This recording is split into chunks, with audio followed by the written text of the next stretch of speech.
Okay.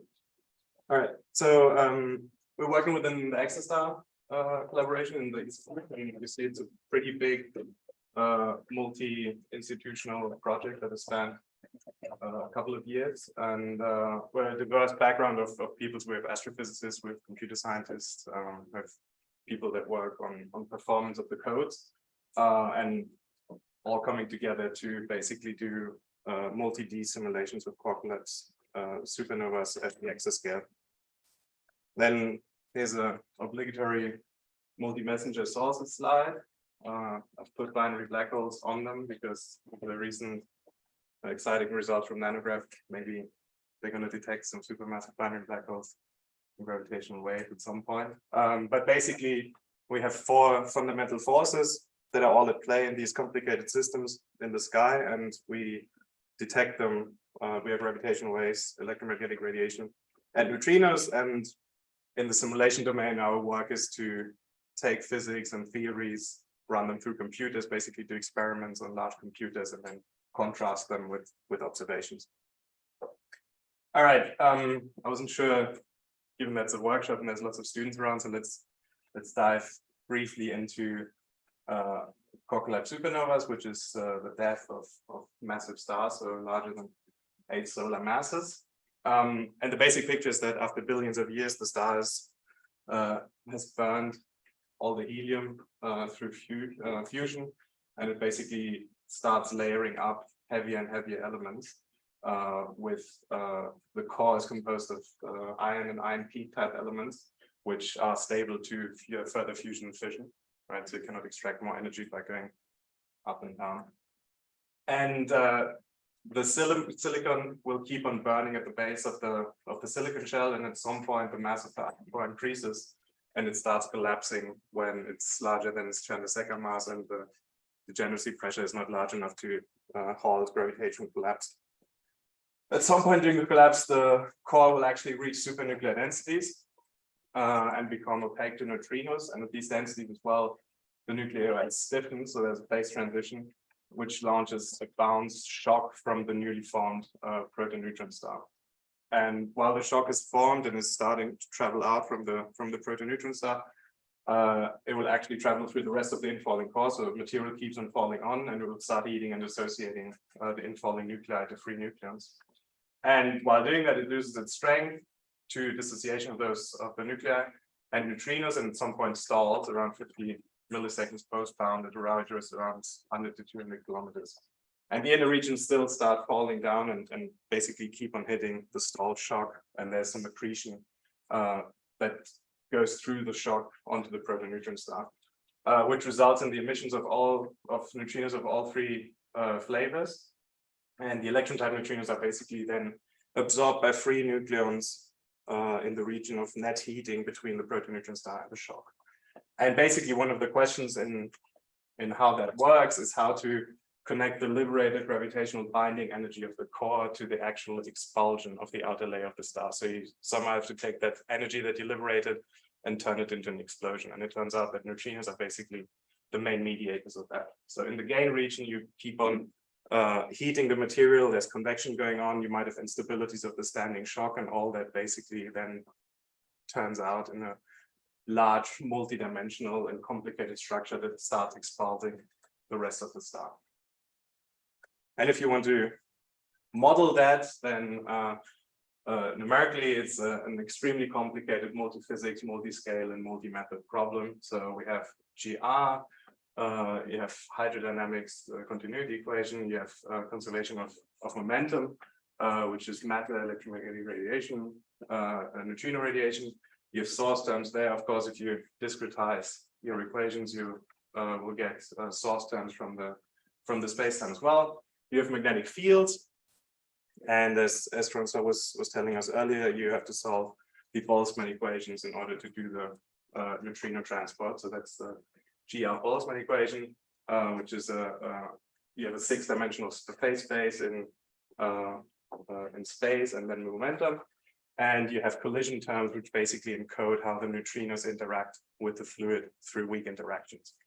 And what we're doing in our project is basically putting all those together with different codes and connecting the dots. And I'm going to be talking about with Flash X, which solves the hydro equations, and currently a multi-pole gravity solver. Tornado, which is discontinuous Galerkin spectral two-moment neutrino radiation hydro, and weaklib is our code where we have tabulated USs and weak interaction physics with capacities on top of that. And then we also need to, so the fourth force that I talked about, the strong force, that's basically encoded in the equation of state. And if you actually want to do it really right, you have to, in the outer layers of the star, you still have nuclear reactions going on, so you have to take account of those. So it's a really complicated problem, as you might know.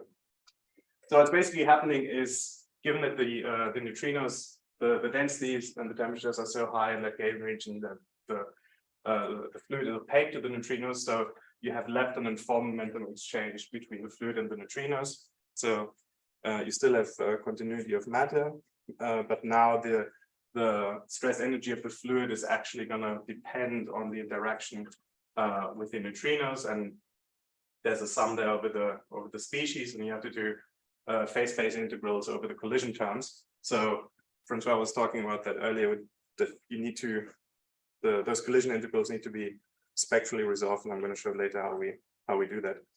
And then you have the electron fraction there, so you change lepton composition, so you deleptonize the core essentially, so you have high amount of electrons, and then or protons, and then you drop them down, and it becomes more neutron rich, and that is transferred into electroneutrinos, which are then radiated out. And finally, in your codes, you have conservation laws, and usually you want to write your codes in such a way that the code conserves quantities that are conserved in nature to machine precision, and that's something that we strive to do as well. So now you have to conserve a lepton number and the form momentum. So the evolution of the fluid and the neutrinos depend both on the fluid evolution. You have neutrino phase advection, which is just how they stream out, and the neutrino matter coupling. If you do that, and that's quite complicated to get to that, but I'll just give you the equations and allude to what Francois was telling us earlier, that they look familiar if you write them in 3+1 conservative form. You might see some similarities to equations of GR hydro, for instance. So you have the lapse and the free velocity minus the shift, which is your advection velocity. And it all comes down to involving moments of the field. So you want to, for computational reasons, we don't want to discretize the equations as Chris was talking about earlier at each point in space with high angular quadratures, but we only evolve the zeroth in the first moment of the field, and then you do that, and you basically arrive at these equations. And as we heard before, you need a moment closure to basically specify the higher order moments which appear in the evolution equations in terms of the lower order moments. That is all being done in the code that's developed locally at RNL, Tornado, which is the toolkit for high order neutrino radiation hydrodynamics. And here's a few key points of what this code is doing. We have realizability preserving discontinuous Galerkin IMIX method for the number conservative two-mode model in order V over C approximation. So it's not full GR yet, but people are working on that, which is consistent with the Eulerian frame energy equation. The code is fully GPU offloaded because that's where we work. And because it was developed in Fortran, I guess that's one of the main reasons why we did the offloading with OpenACC and OpenMP derivatives. I guess if you were in C++, you could have used Cocos, but that's the route we went with. And we use both of them because for different architectures, there's varying levels of compiler support for modern V directives. So it's an evolving landscape, right? They change the standards, and then the compiler teams have to run behind the standards to implement new things that they want to have. And basically for NVIDIA, we use OpenACC, and for AMD architectures, we use OpenMP. And finally, we have distributed parallelism and fully adaptive mesh refinement through either coupling through AMRX locally in Tornado, or through FlashX, which is a larger code, and I'm going to talk about that later. So let's dive a bit into how we do the phase space evolution equations and the DG discretization. So we take a step back and rewrite our equations in something that resembles more what you see in the compact form, where we have the zeroth and the first moment of the radiation field, and we basically split up the domain in a four-dimensional space where we have the energy of the neutrinos and three spatial dimensions, which can be curvilinear. The phase space Jacobian is now energy dependent. So you have the square root of gamma as the metric determinant of the of space, and then an E squared that comes from the energy discretization. And we have fluxes and non-collisional sources, and C is the collision term, which basically describes the neutrino matter interactions. And what you basically do is you split your domain into non-overlapping elements, and on each element you introduce an approximation space where Q of K is a tensor product space of 1D polynomials of maximal degree. So we're going to do tensor products when we later write out the equation. And you use those polynomials to formulate the semi-discrete discontinuous Galerkin problem, which is basically finding UH, which is the values of the function in the polynomial expansion at nodal points, such that this integral here that I've shown is fulfilled for all k's in your domain and all polynomials within your polynomial space. And then you use numerical fluxes to basically transport information between the elements. And this is what it looks like. We have a set of points within each element that live at certain nodal locations. And on each element, we're basically using Gauss-Legendre collocation points and expand our solution in the following form. And the basis function we're going to be using are Lagrange polynomials. Once you've done that, you still need to have a way to actually approximate integrals. So you need quadratures to do integrals over those elements, and we use what is called the spectral type nodal collocation discontinuous Galerkin method, which means we use the nodal points also to approximate quadratures over the element. So the weights are basically just associated with the Gauss-Legendre points on Sn, and if you do integrals, it basically turns out to be summations over those points. All right. We keep on doing that. At some point, the discretization in the semi-discrete form results in a system of ODEs, which is similar to what you would do when you do finite volumes. So you have a time derivative of your state vector, and you have two source terms, which are the fluxes and then the collision operators. And now, as Chris and Francois were talking about earlier, it's the collision operators that have to be treated differently because F is usually non-stiff while C is stiff. And that's because the interaction timescales between the neutrinos and the matter are much shorter than the actual timescale of the evolution of the fluid. That's just a standard. And what we do is we basically treat F explicitly and C implicitly, so that's IMX's implicit explicit schemes. And what we do is that the time step is typically set by the explicit part. So we have a CFL condition of the fluid evolution. And the challenges when you do that are the accuracy in the diffusion limit, which is related to when the time step could become large, and also the closure becomes more difficult. And we want strong stability preserving properties from the IMAX time stepping that we actually get.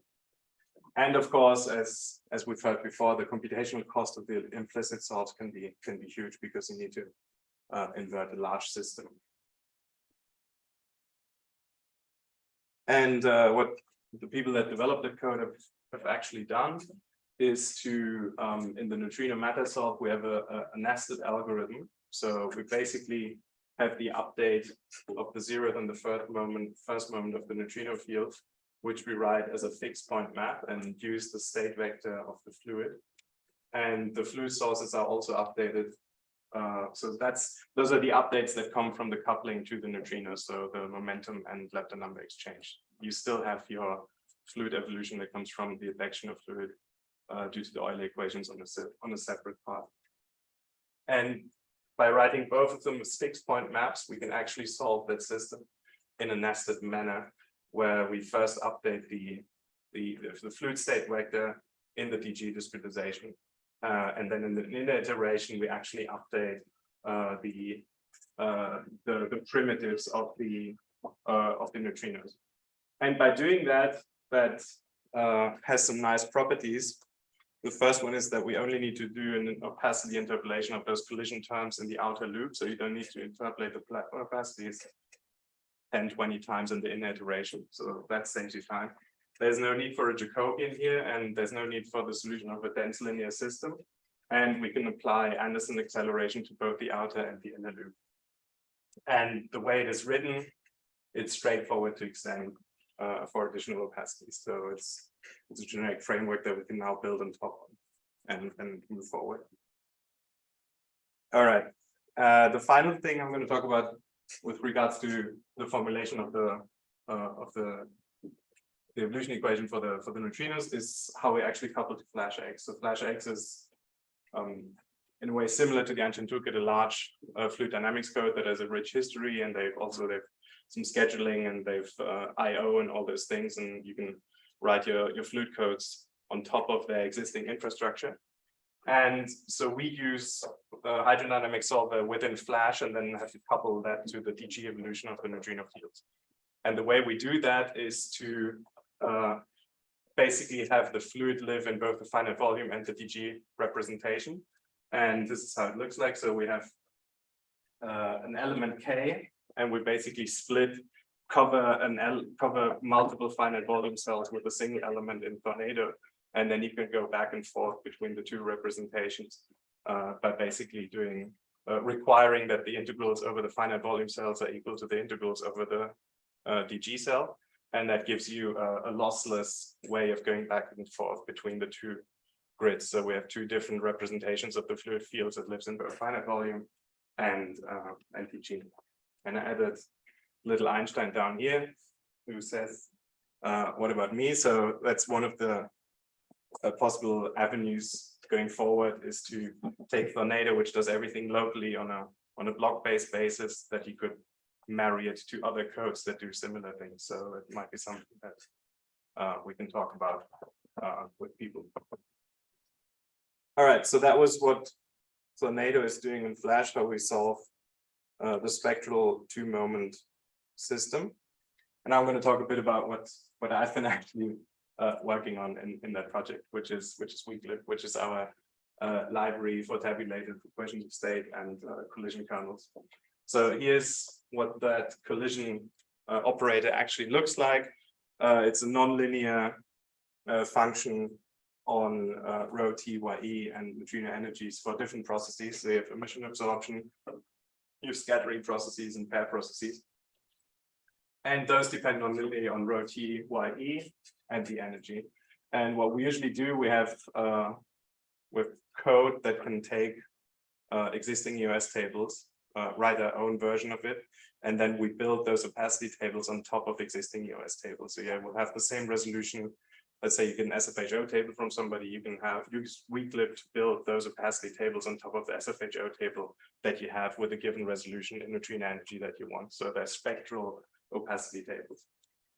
And what I've been working on basically since I joined that collaboration and was thrown into the deep end of actual matter is to take the original Weaklib in a state as it was when I joined the lab to do several updates of it. And in particular, I've added Bremsstrahlung and this process here that I'm going to talk about in detail, which is electron capture on heavy nuclei. The code is publicly available, so you can go on GitHub and get the code, and you can use the code to, as I said, build your own opacity tables and use them in your simulations.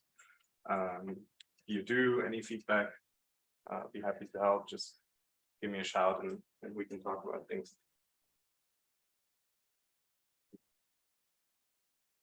So Weeklib not only provides you with the tables, but also with ways to build the tables and also routines to do EOS inversions. So we can do from the internal energy to the temperature or entropy to the temperature, and interpolations of the actual opacity kernels in rho-TYE and neutrino energies.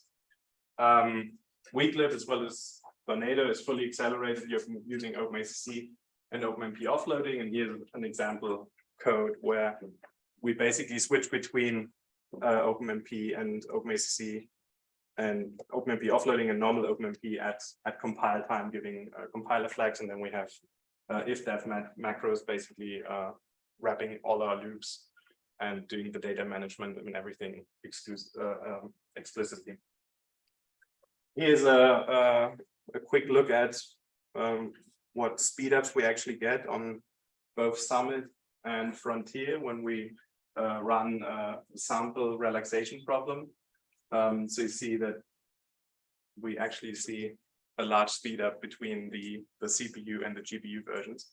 And the timing is similar on Summit and the MI250X, but that is because we were running on single GCD. So an AMD 250X has two general compute dies which compose the GPU. So you will see 8 local GPUs if you're on a Frontier node. So things are working as expected, and the spectral transport is expensive enough that it warrants to be in the GPU. How am I doing on time? You will have 20 minutes. All right. Let's talk about what I worked on there, which is emission absorption. Well, it's mainly emission due to electron capture on heavy nuclei. So that was one of the processes that in 2003 by spun out by Langanke et al. And Higgs et al. With the original prescription at which that was treated in the FFN formalism was not really accurate enough. So they did actual nuclear calculations with many different elements and basically came up with tables of that process that are very, very fine grained. So you have the energy here in MeV, and typical simulation grids, as shown here, range from 0 to 300 MeV in a simulation, and they're usually logarithmically spaced. And that process shows really sharp peaks in the energy that you have to capture in order to, it's basically the spectrum of that process has to be captured in a simulation. Otherwise, you're not going to emit the correct amount of electron neutrinos, and the deliptonization of the core will be off during collapse. So what I did is basically get that full table as it was given to me at a resolution of 0.5 MeV, put it into the Weeklib tables, and then wrote code to be able to use that table with a different energy grid in Weeklib. And it turns out that it was important to do that. And what we end up doing is you basically, when you use the table, you still interpolate to your nodal points, just shown here. I should use the mouse. You have your nodal points, interpolate your nodal points, then you do the quadratures that I was talking about over the elements. You get an actual integral over the emissivity of the element, and then you compare that to what you would get if you were to integrate the table over the fine grid in order to be able to normalize the DG representation of the emissivity on the grid in the evolution. And when you do that, you're guaranteed that the emissivity is actually equal to what it was in an integrated sense over all energies from the original table. And yeah, I spent lots of time to get that in and be able to use that both in the Weeklib tables and then in the code. All right. Let's not only talk about what we can or should be doing, but let's show you recent results from a recent simulation that we did, which is collapse and post-bounce evolution of a 15 solar mass star, using all these three tools that I was talking about. So it's a 15 solar mass progenitor from Vassilios Mewes in 2007. It's 1D because that's what we used as our test beds for adaptive mesh refinement and the actual collision solve. And it turns out that the updated opacities that I was working on were pretty good in unmasking problems. So the better the physics is, I guess the less robust your code is when you try to use it. So in Flash X, we use the Spark hydrodynamic solver with Wiener reconstruction. We use RK2. We have a spatial domain from 0 to 4,000 and a bit kilometers. We have 5 adaptive mesh refined levels, and we start with a base resolution of 4 kilometers. So I don't put any extra mesh refinement in the beginning of the simulation. It will dynamically refine as it sees fit. We use base blocks of 128 grid points, and the refinement criteria based on density and pressure gradients. And in Tornado, we use the spectral 2-moment order V over C radiation transport.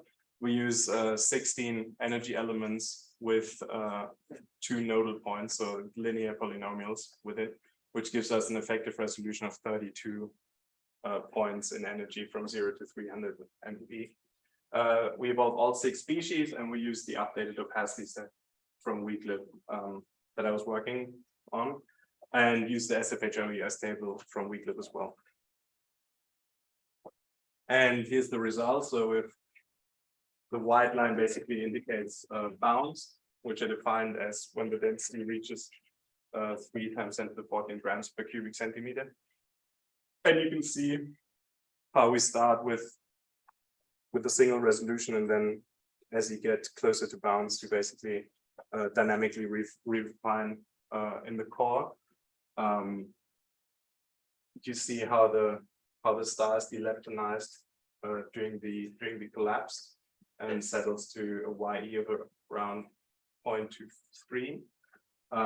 And that is mainly due to that updated and more accurate electron capture on heavy nuclei. If you were to do that with the original formalism, the YE would hover around 0.27, 0.8 maybe. And as Francois was saying earlier, we actually get to RMS energies that are quite large in the core, in the proto-neutron star. So you cannot do spectral transport with an upper boundary for the energy of around 50. You really need to go to low hundreds. And here's the evolution of the resolution, sorry, and the velocity in C. So it's spherical symmetry. So V is VR basically. So you see it bounce from the shock, and then you stall out. And as everybody knows, you don't really explode in 1D models. So there was no further expulsion of the system. The shock was just stalled in 1D and stayed there. But we were able to get through bounds and a significant post-bounce time, and that is a good indicator that things are working. And we're currently working on expanding to 2 and 3D. All right. So that was all I had in terms of code and physics. And in the last 5 minutes or so, if I have 5 minutes, 2 or 3? Yeah, with questions. Yeah, okay.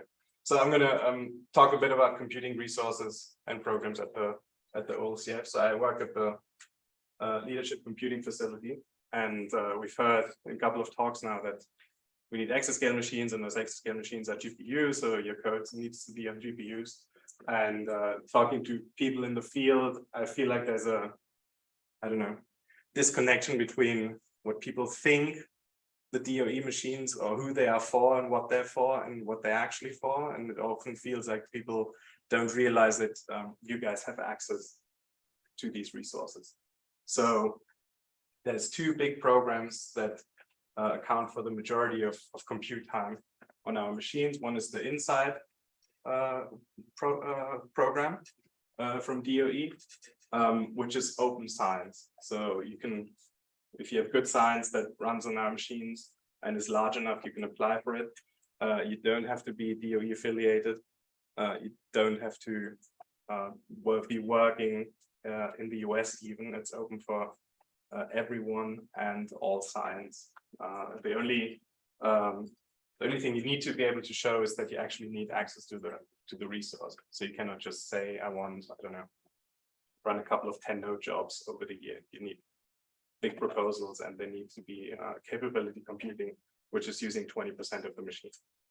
The other one is the ALCC, which is the ASCA Leadership Computing Challenge, which is also from the DOE. And that now is for projects of interest to the Department of Energy. So if you want to do gravitational waves, you're probably not going to get an ALCC. But if you work on nuclear physics, which is aligned with what DOE is interested in the Office of Nuclear Physics, then you could potentially apply through for an ALCC. And finally, we have Director's Discretionary Program at the OOCF, which you can apply for year-round. Those are smaller allocations, around 20,000 node hours on Frontiers Day. And those are really meant for new users to get to know the machine, to benchmark, to port your codes, maybe to do some exploratory runs, I don't know, create initial data for those larger allocations. And they're really to get your feet wet and your foot in the door, get to know people like me that can help you with your codes and feel out the ecosystem.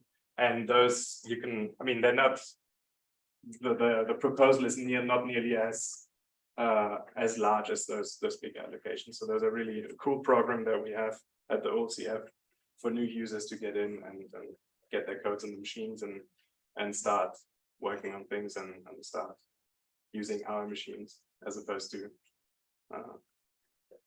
the NSF machines or wherever you are running. So I just wanted to throw that out and make people aware of that, because I often talk to people and they're like, oh, it would be so cool if we could actually run that way. We can. And I'm like, well, you can, but you might not have known about it. So here it is. And with any questions, feel free to ask me and use me as your point of contact. And with that, I think I'm gonna.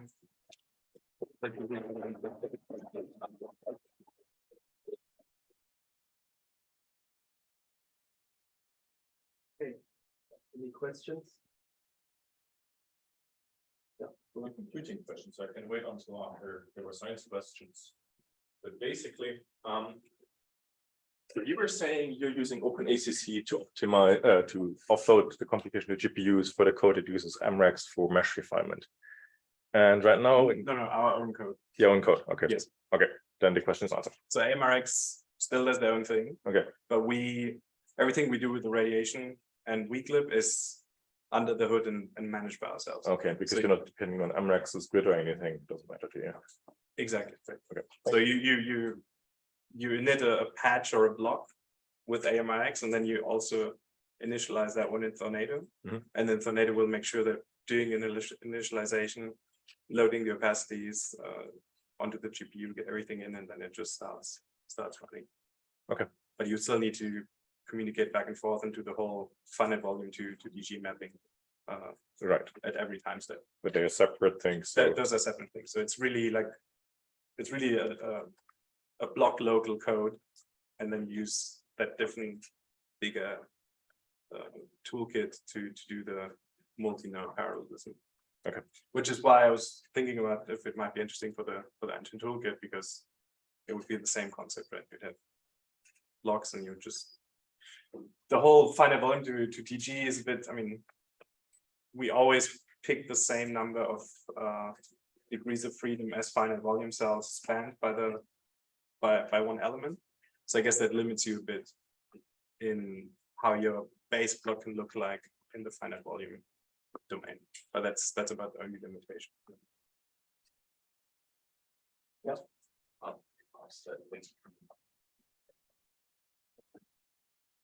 Very nice talk. Nice to see you in person finally.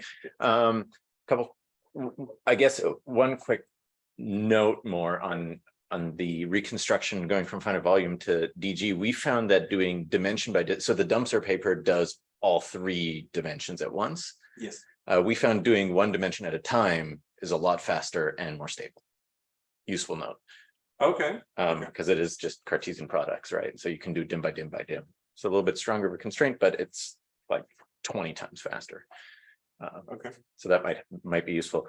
And then in terms of the energy discretization for the DG, are the profiles generally smooth? This was actually something Alice and I were talking about just after Francois talk. Are sort of the distribution smooth enough that you can, obviously, I guess to some extent it is, that you can do DG. What kind of resolutions, number of elements, number of grid points per element do you need in the energy direction for these? So the energy direction, we found that 16 elements with linear polynomials is actually enough. Wow.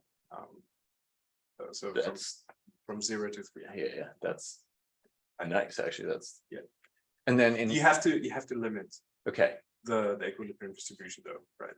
okay, Especially at right. the tail end. I mean, oh, approximating an Mhm. exponential with a Mhm. linear function is not always the best, and at the actual interfaces you might get over and undershooting. So we still have to do okay, tricks that you have to do normally with DG. Yeah. So there's a limiter in the energy, and there's also a limiter in the possibility. So okay. there are some things. Yeah. So this is sort of the realizability thing. that Exactly. you're- Exactly. Okay. Yes. Okay. No, that's awesome. Thank you.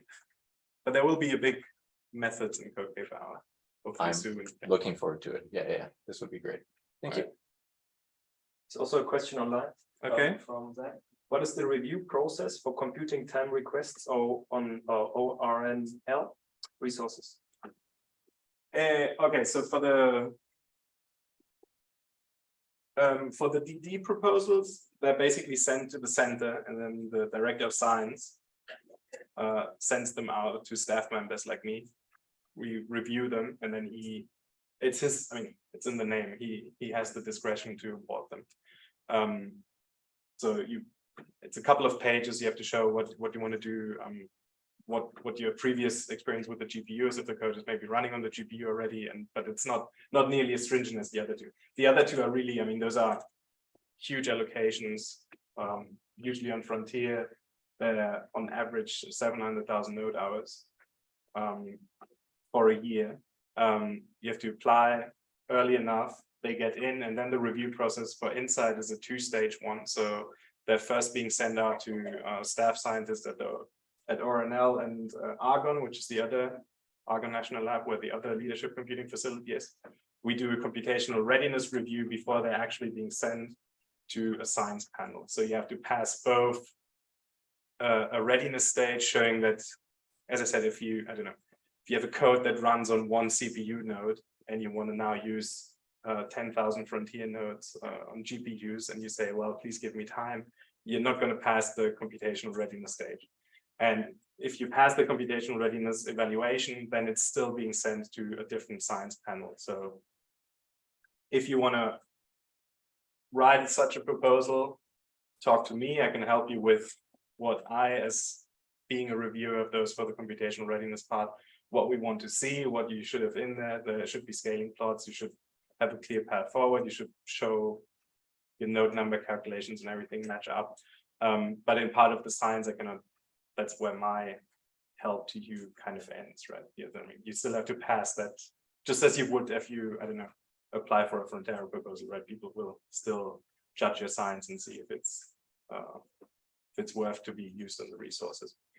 But the DDs are much faster and much easier. The turnaround is quicker, and just to get you on the machine, and then you can start working. Okay, I think there are no more questions. Let's take Vassilios again.